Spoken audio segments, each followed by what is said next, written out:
O deserto parecia infinito. Uma faixa de areia e pedra que engolia o horizonte, com o sol queimando o céu como metal em brasa. Israel caminhava há dias sob a nuvem que os guiava, mas o coração do povo já não marchava com os pés. A cada passo, crescia um ruído invisível, não de vento nem de areia menos, mas de vozes. Sussurros que viravam queixas, queixas que viravam murmúrio, e o murmúrio, como fumaça, subia até Deus. No limite do acampamento, em pontos dispersos, o descontentamento se acendia como faísca, e então veio o juízo, um fogo repentino, violento, como se o próprio deserto tivesse aberto a boca. Chamas avançaram pelas extremidades, rasgando a noite e devorando o que encontravam. O povo correu em pânico, gritos atravessando as tendas, sombras dançando como espectros. O calor era um aviso e uma sentença. Eles correram até Moisés, como quem corre para a única rocha em meio ao incêndio. Moisés, com o rosto marcado por jornadas e intercessões, ouviu o clamor e se colocou entre o fogo e o povo, não com espada, mas com oração. Ele clamou ao Senhor e o fogo cedeu. As chamas recuaram como um animal domado, deixando o cheiro de cinza e o silêncio pesado. O lugar recebeu um nome que carregaria para sempre a memória daquele momento. Ali, o fogo do Senhor havia ardido por causa do murmúrio. Mas o incêndio não apagou a inquietação por dentro. O povo não aprendeu com as cinzas. Apenas mudou o alvo da reclamação. A fome não era de pão, era de passado. Um passado que eles pintavam com cores falsas, como se o Egito tivesse sido um jardim e não uma prisão. E começaram a falar da comida de lá, do peixe, dos pepinos, dos melões, das cebolas, do alho, como se o gosto de uma lembrança pudesse justificar o desprezo pelo cuidado presente de Deus. Então, como uma doença que se espalha, a saudade envenenada tomou as famílias. Em cada porta de tenda havia alguém chorando, reclamando, lamentando. O acampamento inteiro pareceu perder a dignidade. A nuvem pairava, mas a fé do povo caía no chão. Moisés ouviu aquilo tudo, e algo nele se partiu. Não era fraqueza covarde, era exaustão humana. Ele se sentiu esmagado, não pela areia do deserto, mas pelo peso de conduzir uma multidão que reclamava do próprio Deus. E Moisés se voltou ao Senhor com uma franqueza dolorosa, como quem não tem mais forças para disfarçar a ferida. Ele disse que não podia suportar sozinho aquele povo, que a carga era grande demais, que, se era para continuar assim, seria melhor morrer do que carregar aquele fardo até o fim. O clamor de Moisés não foi um espetáculo, foi um desabafo de um líder que já havia enfrentado o Faraó, o mar e a guerra, mas agora enfrentava algo mais difícil: a ingratidão e o coração instável de uma nação. E o Senhor respondeu, não com desprezo, não com silêncio, mas com direção. Deus ordenou que Moisés reunisse 70 homens menos anciãos e oficiais, líderes reconhecidos, homens que já carregavam sobre si alguma autoridade no meio do povo. Eles deveriam se colocar diante do Senhor ao redor da tenda do encontro, como sentinelas na presença do Santo. Quando chegou a hora, o cenário era solene. A tenda se erguia como um ponto de luz no meio do acampamento. O povo observava à distância. O vento soprava leve, mas o clima era de expectativa. Moisés, cercado pelos 70, aguardava. Então Deus desceu na nuvem. A presença divina tomou o lugar como uma realidade mais pesada que o ar. E o Senhor tirou do Espírito que estava sobre Moisés e repartiu sobre aqueles homens. Um derramar invisível, mas inconfundível. Não foi teatro, foi autoridade espiritual. E quando o Espírito repousou sobre eles, eles profetizaram menos sinal de que a carga seria dividida, que Moisés não carregaria sozinho o peso de Israel. Mas naquele mesmo dia algo inesperado aconteceu. 2 homens, que estavam entre os escolhidos, não foram até a tenda. Permaneceram no acampamento, Eldade e Medade, e mesmo assim o Espírito repousou sobre eles também. E ali no meio das tendas eles profetizaram.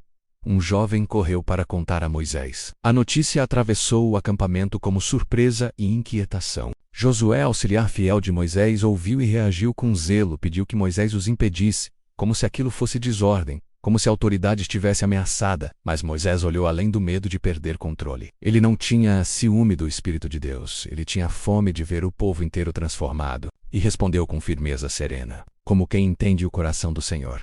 Ele disse que desejava que todo o povo fosse profeta, que o Senhor colocasse seu espírito sobre todos. Enquanto isso, a reclamação sobre comida ainda pairava, e Deus decidiu responder também a esse desejo carnal menos, mas não como o povo imaginava. O Senhor disse que lhes daria carne, não por um dia nem por 2, mas por tantos dias que aquilo lhes sairia pelas narinas e se tornaria abominável, porque eles haviam desprezado o Senhor que estava no meio deles. Moisés ouviu e pela primeira vez pareceu duvidar do tamanho do que estava por vir. Ele olhou para a multidão menos centenas de milhares.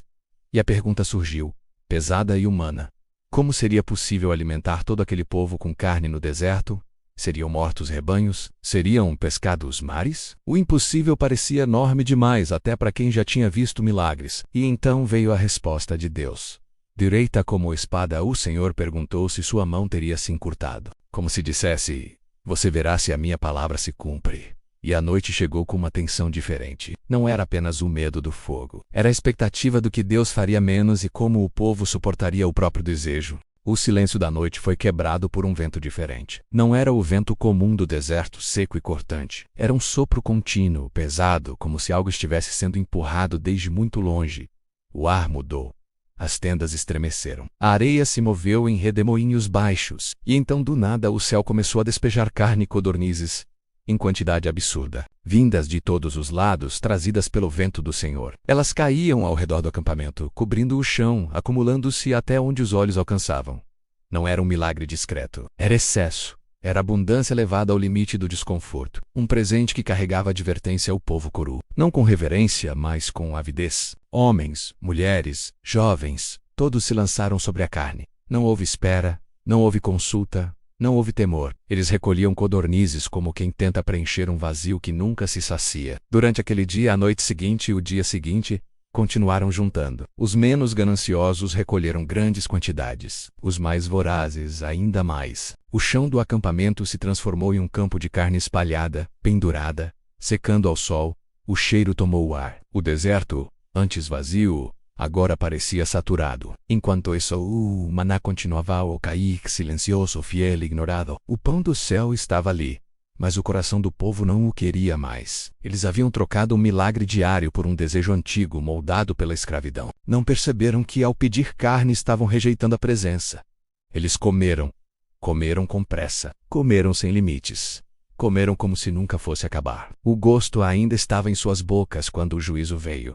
Não houve aviso. Não houve fogo visível como antes. O castigo não caiu do céu em chamas, mas se levantou de dentro do próprio povo. Uma praga repentina se espalhou pelo acampamento. Corpos começaram a cair. Gritos ecoaram entre as tendas. A euforia virou pânico em segundos. O alimento desejado se transformou em sentença. A carne ainda estava entre os dentes quando a vida lhes foi tirada. O prazer virou morte. O desejo virou sepultura. O acampamento que havia celebrado a abundância agora se calava diante dos corpos. Pais enterravam filhos. Irmãos enterravam irmãos. A terra do deserto se abriu para receber aqueles que não souberam esperar, nem confiar, nem honrar o Deus que caminhava no meio deles. Aquele lugar recebeu um nome que nunca seria esquecido. Um nome pesado como as covas abertas na areia. Um nome que traduzia o que havia acontecido ali. Túmulos do desejo. Ali, o povo foi enterrado junto com sua cobiça. Ali, Israel aprendeu, da forma mais dura menos que nem todo pedido atendido é sinal de aprovação. Moisés observava tudo em silêncio. Ele não comemorava o milagre, nem se alegrava com o juízo. Seu rosto carregava a gravidade de quem entende que liderar o povo de Deus é caminhar entre misericórdia e disciplina. O Senhor havia sustentado, dividido o fardo, derramado seu espírito, mas também havia mostrado que não toleraria desprezo pela sua presença. O espírito repousava agora sobre 70 homens, sinal de que a liderança seria compartilhada. Mas a responsabilidade espiritual continuava pesada, porque o problema de Israel não era logística, não era comida, não era o deserto, era o coração. Eles tinham sido libertos do Egito, mas o Egito ainda vivia dentro deles. Tinham visto o mar se abrir, a nuvem guiar, o maná cair, o fogo proteger. Ainda assim, escolheram murmurar. Escolheram lembrar da escravidão com nostalgia. Escolheram trocar confiança por desejo. E Deus, que caminhava no meio do acampamento, deixou claro: sua presença é santa.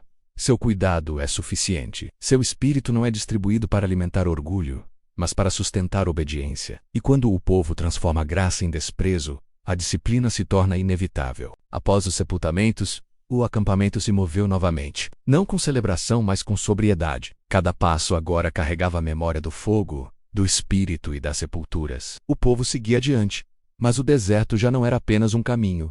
Era um mestre severo. A nuvem continuava à frente. O Deus fiel permanecia com eles. Mas Israel jamais esqueceria aquele capítulo da jornada. Porque ali aprenderam que murmurar contra Deus não é apenas reclamar de circunstâncias. É rejeitar a mão que sustenta, a voz que guia e a presença que habita no meio do seu povo. E o deserto, silencioso outra vez, guardava as marcas invisíveis de uma verdade eterna. O desejo sem temor conduz à morte, mas a obediência sustenta a caminhada.